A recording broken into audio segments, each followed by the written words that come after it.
இன்னைக்கு வந்து chicken soup பண்ண போகிறோம். அதுக்கு வந்து சிக்கன் ட்ரம் ஸ்டிக்ஸ் எடுத்து வச்சுருக்கோம். இது வந்து ஆல்மோஸ்ட் ஒரு 1 கிலோ இருக்கும். இது மஞ்சத்தூள் போட்டு வாஷ் பண்ணி வச்சுருக்கோம். அதுக்கப்புறம் ஒரு ஆனியன், அதுக்கப்புறம் ஒரு டொமேட்டோ, ஒரு இன்ச் ஜிஞ்சர், ரெண்டு பல் பூண்டு, அதுக்கப்புறம் ஒரே ஒரு பச்சை மிளகாய். பெப்பர் கார்னு இது வந்து ஒரு ஸ்பூன் இல்லை 2 ஸ்பூன். அதே மாதிரி சீரகமும் 1 ஸ்பூன் இல்லை 2 ஸ்பூன் போட போகிறேன். ஸோ இப்போ வந்து ஃபஸ்ட்டு குக்கரில் பண்ண போகிறோம். அதனால் கொஞ்சோண்டு எண்ணெய், கொஞ்சம் போதும். ஸோ இப்போ ஆயில் நல்லா சூடாயிருச்சு.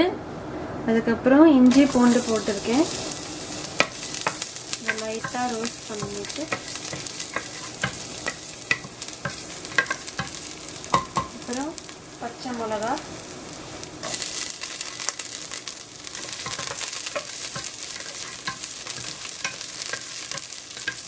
நல்லா வாசனை வருது.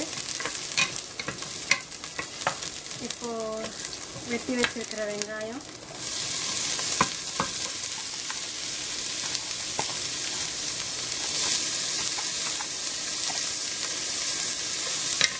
இது போட்டுட்டு ஒரு 1-2 மினிட்ஸ் வதக்கலாம்.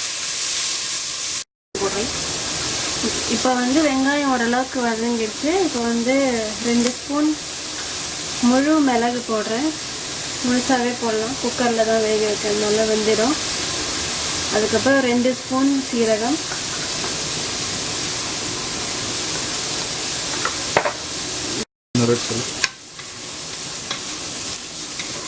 நான் 2 ஸ்பூன் வந்து இது நல்லா சாட்டே பண்ணலாம். 1 நிமிஷம் பண்ணால் போதும். இதுக்கப்புறம் தக்காளி போடலாம். இப்போ வந்து பெப்பர்கார்னும் இதுவும் போட்டிருக்கோம், சீரகமும். இப்போ தக்காளி போடுறோம். ஒரு தக்காளி போட்டிருக்கேன். இது கொஞ்சம் லைட்டாக வதங்கிட்டோம். அதுக்கப்புறம் சிக்கன் போட வேண்டியதுதான். வதங்கட்டும். உப்பு போடலையா? உப்பு சிக்கன் போட்டோன்னே போடணும். ஸோ இப்போ வந்து சிக்கனை வாஷ் பண்ணி ஸ்லிட் பண்ணி வச்சுருக்கோம் அங்கே. ஸோ நல்லா குக்கரில் நம்ம ப்ரெஷர் போட்டு வேக வைக்கும் போது அது நல்லா வரும் அப்படின்றதுக்காக. ஸோ அந்த வாஷ் பண்ணி வச்சுருக்கிற சிக்கனை இப்போ நம்ம குக்கரில் போட்டுடலாம்.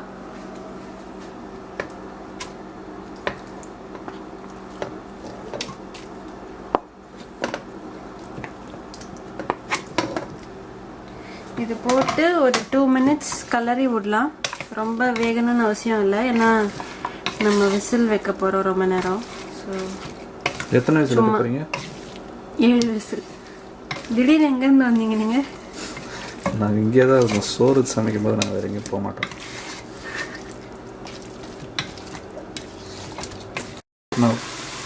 ஸோ இப்போ சிக்கன் ஆல்மோஸ்ட் ஒரு 5 மினிட்ஸ் நான் இந்த மாதிரி குக் பண்ணியிருக்கேன். இன்னும் குக் ஆனோம், பட் விசில் போட்டு குக் பண்ண போகிறோம். ஸோ அதுக்கு தண்ணி ஊற்றலாம். மூழ்கிற அளவுக்கு தண்ணி ஊற்றிக்கலாம். நம்ம மூழ்கிற அளவுக்கு, கோழி மூழ்கிற அளவுக்கு? நம்ம மூழ்கிற அளவுக்குலாம் தண்ணி ஊற்ற முடியாது, கோழி மூழ்கிற அளவுக்கு தான். ஸோ தண்ணி ஊற்றியாச்சு. உப்பு போட்டிங்களா? உப்பு போட்டாச்சு. அது பிஹைண்ட் த சீன்ஸில் போயிடுச்சு. அதே மாதிரி நல்லெண்ணெயும் ஊற்றணும். அதுவும் பிஹைண்ட் த சீன்ஸில் போய் நீங்கள் வந்து நான் ஸ்டார்டிங்கில் எண்ணெய் ஊற்றுவீங்கல்ல, அது அப்பயே நீங்கள் நல்லெண்ணெய் ஊற்றிக்கோங்க. ஏன்னா நாங்கள் மறந்துட்டோம்.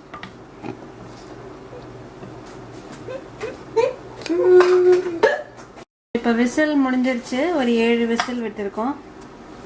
ஸோ இப்போ ஓப்பன் பண்ணலாம். எங்களுக்கு கூட அது எப்படி இருக்குன்னு தெரியாது, பார்த்தா தான் தெரியும். ஸோ ஐ திங்க் வெந்திருக்குன்னு நினைக்கிறேன். அப்படி இல்லைன்னா இன்னும் கொஞ்சம் விசில் விடணும். வெந்திருக்கு. இங்கே பாருங்கள், உள்ளெல்லாம் நல்லா வெந்திருக்கு.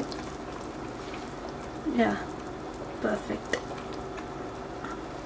ஸோ இப்போ வந்து நம்மளுக்கு வேணும்னா இன்னும் கொஞ்சம் தண்ணி ஊற்றிக்கலாம், இல்லைன்னா இந்த தண்ணி போதும். என்ன சொல்கிறீங்க? போதும்னு நினைக்கிறேன். தெரியல, இன்னும் கொஞ்சம் தண்ணி ஊற்றி வேணா கொதிக்க வைக்கிறியா? வேண்டாமா? டேஸ்ட் பண்ணி பார்க்குறேன். உப்பு பாரு.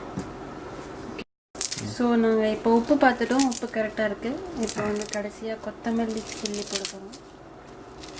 அப்புறம் கொஞ்சோண்டு பெப்பர் பவுடர் மட்டும் போட்டாங்க ஃப்ளேவருக்காக. ஏன் நீங்கள் சர்வ் பண்ணும்போது வேணும்னா இன்னும் எக்ஸ்ட்ரா பெப்பரும் உப்பும் போட்டுக்கலாம். நாங்கள் வந்து இது ரைஸில் வச்சு சாப்பிட போகிறோம். ரைஸோட நீ அப்படியே கூட சாப்பிட்லாம், சூப்பராக இருக்கும்.